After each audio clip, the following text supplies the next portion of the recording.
ಶ್ರೀಕೃಷ್ಣಾಯ ನಮಃ.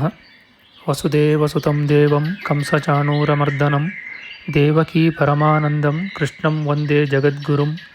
ಬ್ರಹ್ಮಸ್ಥಾನ ಸರೋಜ ಮಧ್ಯವಿಲಸಚ್ಛೀತಾಂಶು ಪೀಠಸ್ಥಿತಂ ಸ್ಫೂರ್ಜತ್ಸೂರ್ಯರುಚಿಂ ವರಾಭಯಕರಂ ಕರ್ಪೂರಕುಂದೋಜ್ವಲಂ ಶ್ವೇತಸ್ರಗ್ವಸನಾನುಲೇಪನಯುತಂ ವಿದ್ಯುದ್ರುಚಾ ಕಾಂತಯಾ ಸಂಶ್ಲಿಷ್ಟಾರ್ಧತನುಂ ಪ್ರಸನ್ನವದನಂ ವಂದೇ ಗುರುಂ ಸಾದರಂ. ಶ್ರೀಗುರುಭ್ಯೋ ನಮಃ.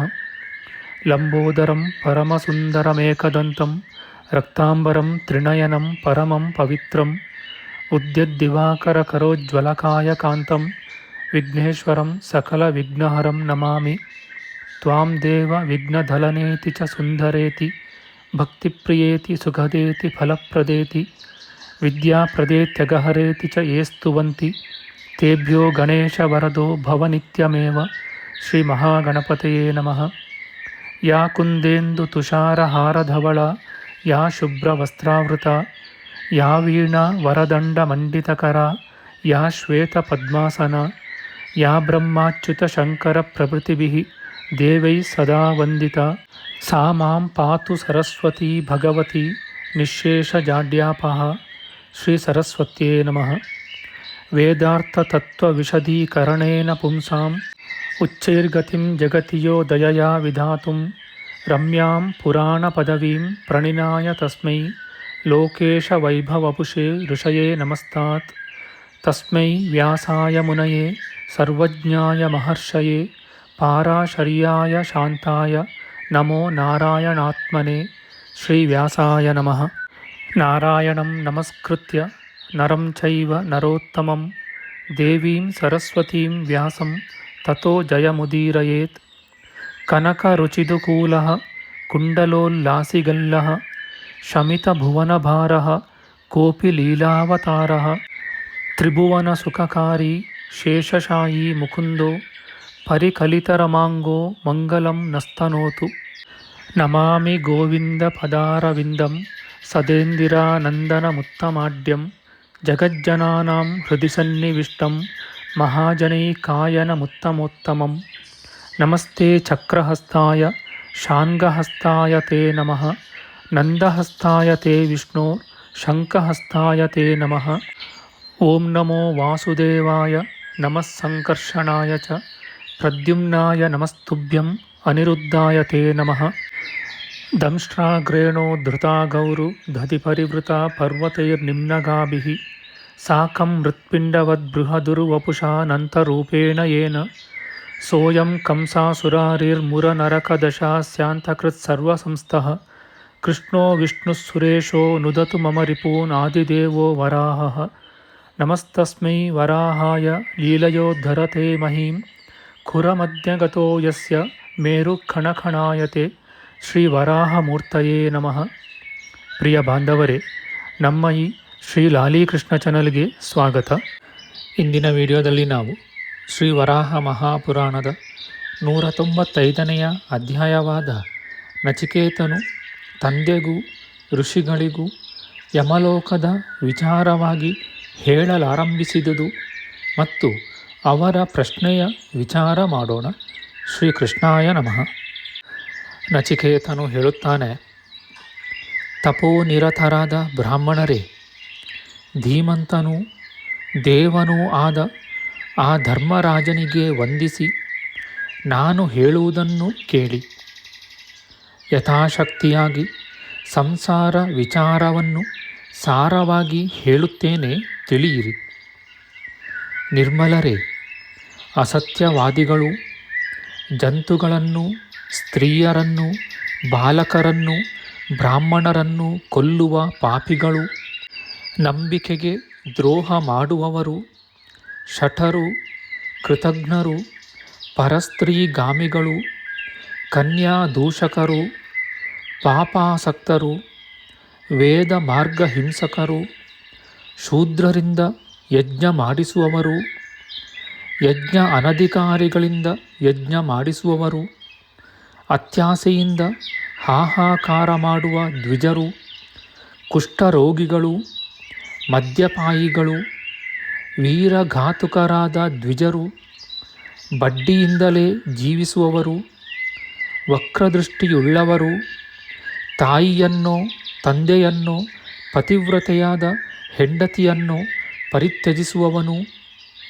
ಗುರುದ್ವೇಷಿಯು, ದುರಾಚಾರನು, ಸಂದೇಹವಾಗುವಂತೆ ಅಸ್ಪಷ್ಟವಾಗಿ ಮಾತನಾಡುವ ದೂತರು, ಮನೆಗಳನ್ನು, ಹೊಲ ಗದ್ದೆ ತೋಟಗಳನ್ನು ಅಪಹರಿಸುವವರು, ಸೇತುವೆಗಳನ್ನು ಅಣೆಕಟ್ಟುಗಳನ್ನು ಹಾಳು ಮಾಡುವವರು, ಮಕ್ಕಳಿಲ್ಲದವರು, ಹೆಂಡತಿ ಇಲ್ಲದವರು, ಶ್ರದ್ಧೆ ಇಲ್ಲದವರು, ಶುಚಿತ್ವವಿಲ್ಲದವರು, ನಿರ್ದಯರಾದ ಪಾಪಿಗಳು, ಹಿಂಸಕರು, ವ್ರತಭಂಗ ಮಾಡುವವರು, ಸೋಮ ವಿಕ್ರಯ ಮಾಡುವವರು, ಸರ್ವವನ್ನು ವಿಕ್ರಯಿಸುವವರು, ಸ್ತ್ರೀಜಿತರು, ಸುಳ್ಳುಗಾರನು, ವೇದ ವಿಕ್ರಯ ಮಾಡುವ ಬ್ರಾಹ್ಮಣನು, ಜ್ಯೋತಿಷವನ್ನು ಶಕುನವನ್ನು ಹೇಳುವುದರಿಂದ ಜೀವಿಸುವವರು, ಚಾಂಡಾಲಾಧ್ಯಾಪಕನು, ವ್ಯಭಿಚಾರಿಯು, ಅಗಮ್ಯ ಗಮನಾಸಕ್ತನು, ಕಪಟಿಯು, ರತಿಲೋಲನು, ತಕ್ಕಡಿಯ ಆಧಾರದಿಂದಲೇ ಜೀವಿಸುವವರು, ಪಾಪಿಗಳ ಸಹವಾಸ ಮಾಡುವವರು, ಇತರರಿಗೆ ಕೇಡನ್ನೇ ಚಿಂತಿಸುವವರು, ಅತಿ ದ್ವೇಷಿಗಳು, ಯುದ್ಧದಲ್ಲಿ ತನ್ನ ಸ್ವಾಮಿಗಾಗಿ ಹತನಾಗದೆ ಹಿಮ್ಮೆಟ್ಟುವವರು, ಪರದ್ರವ್ಯಾಪಹರಣ ಮಾಡುವವರು, ರಾಜನನ್ನು ಕೊಲ್ಲುವ ಪ್ರಜೆಯು, ತಾನು ಸತ್ಕರ್ಮಗಳಲ್ಲಿ ಅಶಕ್ತನಾಗಿ ಇತರರಿಗೂ ಪಾಪ ಕಾರ್ಯವನ್ನೇ ಬೋಧಿಸುವವನು, ಅಗ್ನಿಜೀವಿಗಳು, ಮಾತಾ ಪಿತೃ ಗುರು ಶುಶ್ರೂಷೆ ಮಾಡದವರು, ಜೀವಿಕೆಗಾಗಿ ವೇಷವನ್ನು ಧರಿಸುವವರು, ಪಾಪಕರ್ಮಿಗಳು, ತಿಲಯಂತ್ರದಿಂದಲೇ ಜೀವಿಸುವವನು, ಮದ್ಯ ವಿಕ್ರಯಿಯು, ಅಧಾರ್ಮಿಕರು, ದೇವಾಲಯಗಳನ್ನು, ಸತ್ರಗಳನ್ನು, ತೀರ್ಥಗಳನ್ನು ವಿಕ್ರಯಿಸುವವರು, ವ್ರತದ್ವೇಷಿಗಳು, ಅಸದ್ವಾದಿಗಳು, ಕೃತಕವಾದ ಉಗುರು ಕೂದಲುಗಳನ್ನು ಧರಿಸುವವರು, ಮೋಸಗಾರರು, ವಕ್ರ ಸ್ವಭಾವವುಳ್ಳವರು, ಮೋಸದ ಶಾಸನ ನಿಯಮಗಳನ್ನು ಮಾಡುವ ಅಧಿಕಾರಿಗಳು, ಅಜ್ಞಾನವುಳ್ಳವನಾಗಿ ವ್ರತವನ್ನಾಚರಿಸದವನು, ಬ್ರಹ್ಮಚರ್ಯಾದ್ಯಾಶ್ರಮ ಬಹಿಷ್ಕೃತನು, ಉಂಚ ವೃತ್ತಿಯವನು, ಖಲನು, ತೀರ್ಥನಾಶಕನು, ಜಗಳಗಂಟಿಗನು, ನಾಸ್ತಿಕವಾದಿಯು, ಕಠೋರನಾದ ನರಾಧಮನು, ಇವರಲ್ಲದೆ ಅನಿರ್ದಿಷ್ಟರಾದ ಹಲವರು ಸ್ತ್ರೀ ಪುರುಷರು ಸಾವಿರಗಟ್ಟಲೆಯಾಗಿ ಎಲ್ಲಿಗೆ ಹೋಗುವರೋ ಆ ಯಮಲೋಕದ ವಿಚಾರವನ್ನು ಕೇಳಿ. ದ್ವಿಜೋತ್ತಮರೇ, ಆ ಯಮಲೋಕಕ್ಕೆ ಹೋದವರೆಲ್ಲರೂ ಏನು ಮಾಡುವರೋ ಅದನ್ನು ಇಲ್ಲಿ ಹೇಳುತ್ತೇನೆ ಕೇಳಿ. ವೈಶಂಪಾಯನ ಮುನಿಯು ಹೇಳುತ್ತಾನೆ, ನಚಿಕೇತ ಮುನಿಯ ಈ ಮಾತನ್ನು ಕೇಳಿ ಆಶ್ಚರ್ಯಗೊಂಡ ಋಷಿಗಳು ಆತನನ್ನು ಮುಂದಿನಂತೆ ಪ್ರಶ್ನಿಸಿದರು. ಋಷಿಗಳು ಕೇಳುತ್ತಾರೆ, ತತ್ವಜ್ಞೋತ್ತಮನೇ, ನೀನು ನೋಡಿದುದನ್ನೆಲ್ಲವನ್ನೂ ಇದ್ದಂತೆ ಹೇಳು. ಅಲ್ಲಿ ಯಾರಿಂದ ಎಲ್ಲವೂ ನಡೆಯುವುದೋ ಆ ಯಮನ ಸ್ವರೂಪವೆಂತಹುದು? ಅಲ್ಪಚೇತನನಾದರೂ ಇಲ್ಲಿ ಯಾರು ಕರ್ಮಗಳನ್ನು ಸರಿಯಾಗಿ ಮಾಡಿ ಆ ಯಮನಿಂದ ತಪ್ಪಿಸಿಕೊಳ್ಳುವನೋ ಆತನೇ ಬ್ರಹ್ಮಲೋಕವನ್ನು ಪಡೆಯಲು ಶಕ್ತನು. ತಪೋಧನನೇ, ಆ ಯಮಲೋಕದಲ್ಲಿ ಕಲ್ಪಾಂತದವರೆಗೂ ಬೇಯಿಸಿದರೂ ಸುಟ್ಟರೂ ಆ ದುಃಖವನ್ನನುಭವಿಸುವ ನಾರಕೀಯ ಶರೀರಕ್ಕೆ ನಾಶವೇ ಇಲ್ಲವೇ? ಮತ್ತೆ ಮತ್ತೆ ಬೇಯಿಸಲ್ಪಡುತ್ತಿದ್ದರೂ ಯಾರು ಯಾರು ಯಾವ ಯಾವ ಹಿಂಸೆಯನ್ನು ಅನುಭವಿಸಬೇಕೋ ಅವರವರು ಆ ಹಿಂಸೆಯನ್ನು ಮಾಡುವವನ ಹತ್ತಿರಕ್ಕೆ ಮತ್ತೆ ಮತ್ತೆ ಅವಶ್ಯವಾಗಿ ಹೋಗಲೇಬೇಕಲ್ಲವೇ? ಭೀತಿ ಇರುವುದರಿಂದ ನೀನು ಹೊರತು ಬೇರೆ ಯಾವ ದ್ವಿಜನೂ ಆ ಯಮಲೋಕಕ್ಕೆ ತಾನಾಗಿ ಹೋಗಲಾರನು. ದಾನದಿಂದಾಗಲಿ ವ್ರತದಿಂದಾಗಲಿ ಅಲ್ಲಿಗೆ ಹೋಗದೆ ತಪ್ಪಿಸಿಕೊಳ್ಳುವವರು ಯಾರು? ವೈತರಣಿ ನದಿಯ ಸ್ವರೂಪವೇನು? ಅದರಲ್ಲಿಯೂ ನೀರು ಹರಿಯುತ್ತದೆಯೇ? ಅಥವಾ ಅದರಲ್ಲಿ ಎಂತಹ ನೀರು ಹರಿಯುತ್ತದೆ? ಬ್ರಾಹ್ಮಣನೇ, ರೌರವವೆಂಬುದು ಹೇಗಿದೆ? ಕೂಟ ಶಾಲ್ಮಲಿಯ ರೂಪವೆಂತಹುದು? ಆ ಯಮದೂತರು ಎಂತಹವರು? ಅವರ ಕಾರ್ಯವೆಂತಹುದು? ಪರಾಕ್ರಮವೇನು? ಅವರು ಏನೇನು ಮಾಡುವರು? ಏನೇನು ಮಾಡುತ್ತಾ ಪ್ರಾಣಿಯು ಅಲ್ಲಿ ಪೂರ್ವದ ತೇಜಸ್ಸನ್ನು ಕಳೆದುಕೊಂಡುದಾಗಿ ಚಿತ್ತವನ್ನು ಪಡೆಯದಿರುವುದು?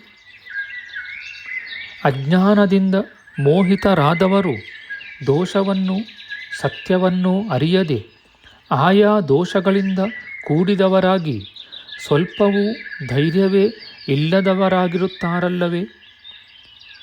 ಸರ್ವ ದೋಷಗಳಿಂದ ಕೂಡಿದವರು, ಚಿಂತೆಯಿಂದ ಪೀಡಿತರೂ ಹಾಹಾಕಾರವುಳ್ಳವರೂ ಆಗಿ ಅರಿಯಬೇಕಾದುದು ಗುಣಗಳಲ್ಲೆಲ್ಲ ಉತ್ತಮವಾದುದು ಯಾವುದೋ ಅದನ್ನು ಅರಿಯುವುದಿಲ್ಲವಲ್ಲವೇ? ಹಲವರು ಬುದ್ಧಿಹೀನರು ಪಾಪವನ್ನು ಮಾಡಿ ಅಲ್ಲಿ ಯಾರ ಮಾಯೆಯಿಂದ ಉತ್ತಮವಾದ ಮತ್ತಾವುದನ್ನೂ ಅರಿಯದೆ ರಮಿಸುವರು ಅಥವಾ ಕ್ಲೇಶಪಡುವರು. ವತ್ಸ, ಇದೆಲ್ಲವನ್ನೂ ನೀನು ಪ್ರತ್ಯಕ್ಷವಾಗಿ ನೋಡಿರುವುದರಿಂದ ಹೇಳು. ಇತಿ ಶ್ರೀ ವರಾಹಪುರಾಣೆ ಸಂಸಾರಚಕ್ರೆ ಯಮಲೋಕಸ್ಥ ಪಾಪಿವರ್ಣನಂ ನಾಮ ಪಂಚನವತ್ಯಧಿಕ-ಶತತಮೋಧ್ಯಾಯ. ಶ್ರೀಕೃಷ್ಣಾರ್ಪಣಮಸ್ತು. ನಮ್ಮ ಮುಂದಿನ ವಿಡಿಯೋದಲ್ಲಿ ನಾವು ಶ್ರೀ ವರಾಹ ಮಹಾಪುರಾಣದ 196ನೆಯ ಅಧ್ಯಾಯವಾದ ನಚಿಕೇತನು ಹೇಳಿದ ಯಮಪುರ ವರ್ಣನೆಯ ವಿಚಾರ ಮಾಡೋಣ. ಆಧ್ಯಾತ್ಮಿಕ ಚರ್ಚೆ ಮತ್ತು ವಿಚಾರ ವಿನಿಮಯಕ್ಕಾಗಿ ಶುರು ಮಾಡಿದ ಈ ಚಾನಲ್ನಲ್ಲಿ ನಾವು ಅಪ್ಲೋಡ್ ಮಾಡುವ ಎಲ್ಲ ವಿಡಿಯೋಗಳನ್ನು ಸಂಪೂರ್ಣವಾಗಿ ನೋಡಿ ನಿಮ್ಮ ಸಲಹೆಗಳನ್ನು ಕಮೆಂಟ್ ಬಾಕ್ಸ್ನಲ್ಲಿ ಬರೆಯಿರಿ. ದಯವಿಟ್ಟು ಈ ಚಾನಲ್ಗೆ ಸಬ್ಸ್ಕ್ರೈಬ್ ಮಾಡಿ ಹಾಗೂ ಬೆಲ್ ಬಟನ್ ಒತ್ತಿ ನಾವು ಹಾಕುವ ಎಲ್ಲ ವಿಡಿಯೋಗಳನ್ನು ನೋಡಿ ಪ್ರೋತ್ಸಾಹಿಸಿ. ಕೃಷ್ಣಂ ನಾರಾಯಣಂ ವಂದೇ ಕೃಷ್ಣಂ ವಂದೇ ವ್ರಜಪ್ರಿಯಂ ಕೃಷ್ಣಂ ದ್ವೈಪಾಯನಂ ವಂದೇ ಕೃಷ್ಣಂ ವಂದೇ ಪೃಥಾಸುತಂ. ಶ್ರೀಕೃಷ್ಣಾಯ ನಮಃ.